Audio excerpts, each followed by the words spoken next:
तर म्हणजे आईसाठी गरम पाणी आणलंय, आमच्या दोघांसाठी थंड पाणी, श्वेताने घावणे चटणी दिली आणि माझ्यासाठी उपासाची बटाट्याची भाजी आणि मिरचीची अळी लावलेल्यानी, पण ती दमली पावसान.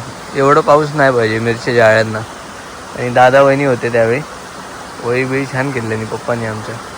आणि हा आपला एवढा तरवा आहे जो आपल्याला सगळे चिटकवायचे. या आता गुरुवार स्पेशल बटाट्याची भाजी, समोर निसर्ग, पाठीमागे व्हाळ. त्याच्यापेक्षा वेगळा सुख काय असतं आयुष्यात.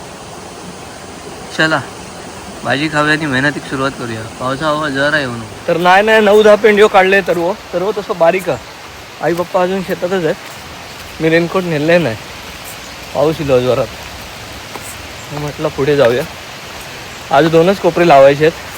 त्यांना म्हटलं सर्व काढू नका आता मी गेलो तरी, कारण ती काडी भरूक होई, जाड होऊ होई जरा, नाही तर उपयोग नाही, सर्व पुरवठ्याक नाही येत. मग तर झाली दुपार, जेवायचं जरा. हे लोक जेवतील, मी सफरचंद वगैरे खाईन आणि मग 2 कोपरे लावून ट्रेनमध्ये कामात कामीला. छोटू बाबाचे ट्रॅक्टर जो आहे हेच तुटलो, स्टँडच तुटलो.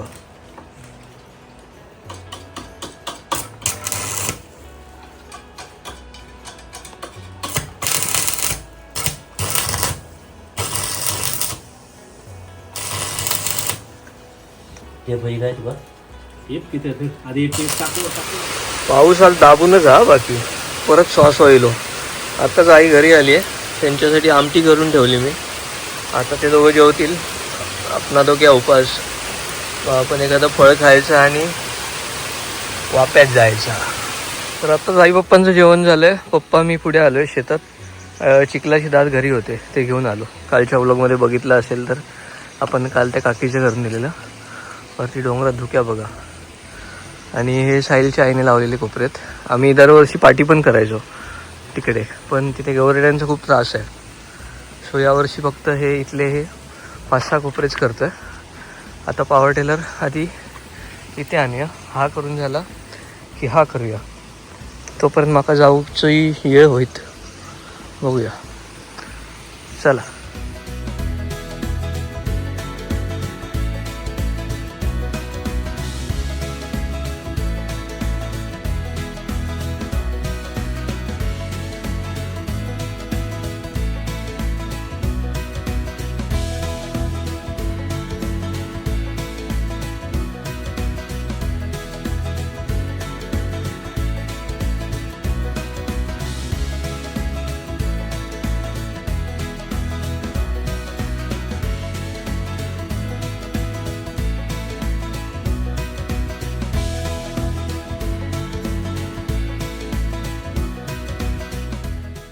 तर आता एवढं मी म्हणजे दुडून घेतलं. आता पप्पा बोलले जर दे, मी धरतो. म्हटलं घ्यावा आता काय. आणि धोंडकाळा जमीन, धोंडे खूप आहेत. धोंडे म्हणजे दगड, त्यामुळं आता हे वऱ्याक गेले. ह्योवर बरो आणि तो वरो, म्हणजे असा राऊंड मारायचा आणि चिखलच्या वेळी असा उभा धरायचा. का मग झाला चिखल. हा झाला की मग खालसा करून घ्यायचा आहे. वाजले बहुतेक 3:30 आणि मला इथून 6ला निघायचं आहे. त्याच्या आधी पटापट लावून पण मोकळं करायचं आहे. बघूया कसा होता. आणि हा बघून तर मला जीव सुरसुरता, असं वाटतं कधी जाईन डोंगरात पोरांबरोबर. सगळे जोपर्यंत मोकळे होत नाही तोपर्यंत काय खरा नाही. पाणी बघा कसं वाप्यात न उतारता.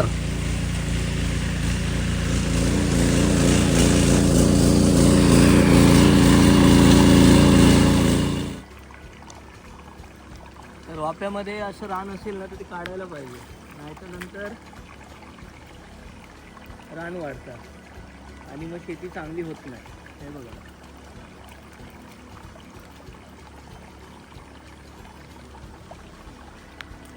मी लावणी करताना रान लागलं हाताला तर ते मातीत दाबून टाकायचं, म्हणजे ते कुजून मरतं.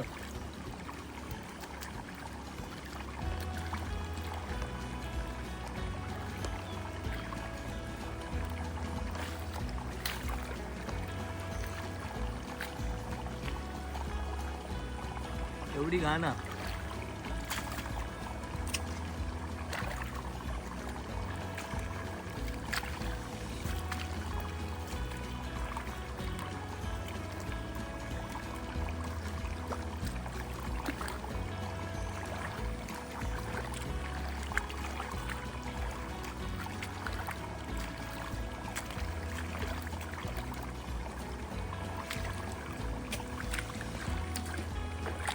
कोणाक सुट्टी वगैरे असली तर यावा जरा मत्ती माणसावर येत. तर म्हणजे आता चिखल झालो पण पाऊस येलो त्यामुळे जरा डोबन झाला या बाजू. आणि आता आमच्या आईने सुरुवात केली ना झाडाच्या खाली म्हणून ती पातळ पातळ लावतात, पुढे जरा मग घन लावूया. हे सावटीक पातळ लावायचा असा थेंब पडतात. आणि हा वाडा कोलमचं बियाणं आहे. सो बघूया यावर्षी कसा होता. गणपती बाप्पा मोरया. ह्या काय केलं पातळच लावा झाडापुढी. आणि 2च काढी लय नको 3 4 5 करू नको. बारीक नाही आणि पातळ. हां नाही म्हणजे 3 घे बारीक असलं तर.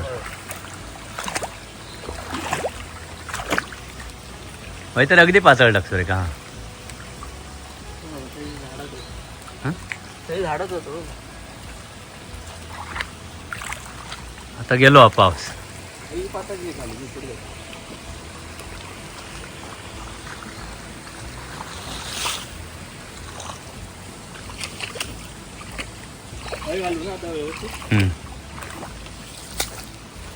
तर मंडळी बघू शकतास अर्ध्या तासात हे कोपरो लावून झालो. हे गळ पडलो, हे कोपरो फुगतलो.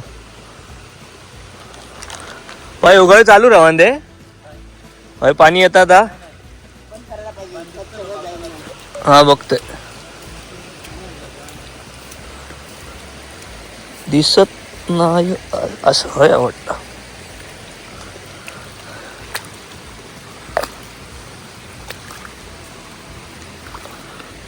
झालो बंद.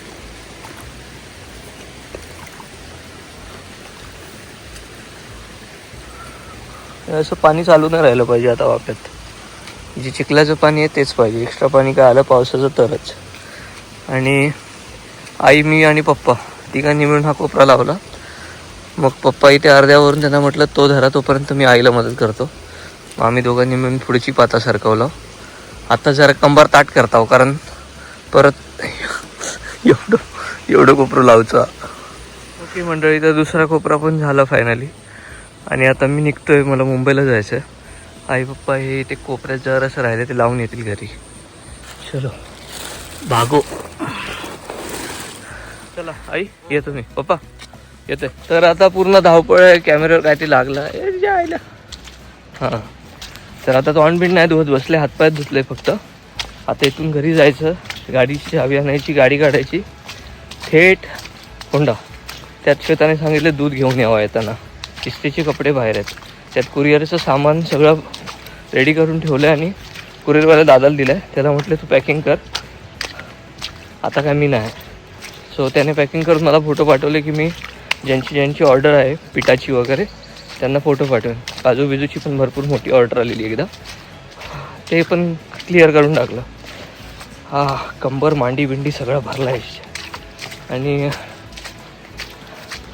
रेल्वे स्टेशन गाठायचं आहे. आणि पार्किंगला गाडी लावतो तिथे 100 रुपये पर डे घेतात. समजा 5 दिवस राहतो आहे तर मग ते 500 रुपये द्यायला भाग आहे. आणि 5 दिवस होतातच. शुक्रवार नाही गुरुवार पण पकडतात. गुरुवार, शुक्रवार, शनिवार, रविवार आणि सोमवार. पूर्ण मंगळवारी सकाळी इथे पोचतो. तिकिटीचा वेगळा खर्च. काय यार दिवस दिलेत खरं. बाहेर निघाले आणि धोधो पाऊस इल्लो. आता पावना देवीच्या देवळापर्यंत एवढा झोडून काढलं पावसाने. आणि तसंच वाले सांगान बसले शीटवर. आता शीटमध्ये पाणी मुरता काय होता माहीत नाही. परत इले काय मग खाण्याला वास मारतो गाडी. चला आता थेट होंडा, मग घरी आंघोळ पांघोळ आणि मग कणकवली. तर कट टू कट रेल्वे स्टेशनला पोचलोय. आई पप्पा राजूला भेटायला आलेले पण जास्त वेळ त्यांना खेळता नाही आलं कारण आम्ही निघालेलो. आणि आता कोकणकडनं ऑन टाईम आहे. तुमका सिंधुदुर्गात काय काय फिरूचा तर ह्या सगळा हा मग हे दाखवीन. आता येळ नाही. राजू विश्वता तिकडे आहेत, गाडी पार्क केली आहे. गाडीच्या पार्किंगचे 500 रुपये पे केले. पावती गाडीत आहे. जाऊया आता डबा पकडूया. तब्बल 45 मिनिटं ट्रेन लेट होती आणि आता फायनली येते. आणि इथे कणकवली रेल्वे स्टेशनला भरपूर मच्छर आहेत. लवकर तर खालीच थांबा, हाय वर येऊ नको. आमका फोडून काढला ना मच्छरीने. ये बाबा ये उपास सोडूचा माका. पोटात दुखायला लागला आता. असा जनरलला असा गर्दी. दोन्ही डबे बऱ्यापैकी गच्चत. S1 काय कणकवलीवाल्यांसाठीच ठेवलेला होता काय? बघ किती आहेत. एकाच डब्यात सगळ्यांना घातले नाही वाटतं. तेच म्हटलं. तर जेवणासाठी इथे वाटाण्याची भाजी, चपाती, भात आणि थर्मसमध्ये डाळ. तर मी जेवतोय, मग श्वेता जेवेल, तो पण राजवीरला मी बघेन, मग राजवीर जेवेल आणि मग आम्ही झोपून घेऊ. चला. सकाळचे 4:45 झालेत, अजून नागोठण्यातच आहे ट्रेन. 4:45चा टाईम ठाण्याला दाखवते, पण वाटत नाही 4:45ला पोहोचेल असं. आणि नागोठण्याच्या स्टेशनवर शुकशुकाट. नागोठणे म्हणजे पेनबिनच ना. हो.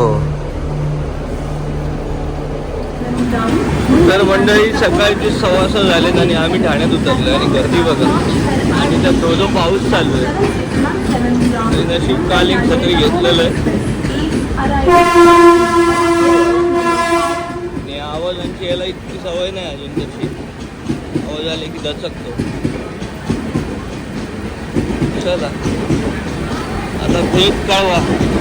तर आम्ही आत्ता आलो आहे पेशवाईमध्ये आणि या 2 साड्या सिलेक्ट केल्या आहेत. एक डोळ्या जेवणासाठी आणि एक माझ्या आईसाठी. आईसाठी घेतली मी ही साडी आणि आशीसाठी घेतली ही साडी. आणि हा माझ्या सख्या आत्याचा मुलगा आहे आणि हा आमचा लाडका दादा आहे जो मालक आहे इथला. दादा आपले किती शॉप आहेत? आपले 4 आहे. सगळे रामवर्ती रोडलाच आहेत. म्हणजे तू ठरवलंच आहे कब्जाच करायचा. जर कधी रामवर्ती रोडला येणं झालं तर नक्की पेशवाई साडीच्या दुकानाला व्हिजिट करा. 4 शॉप आहेत आणि हा माझा लाडका भाऊ. याला येऊन जर माझं नाव सांगितलं तर डिस्काउंट देणार नाही, पण आपलं सांगतोय.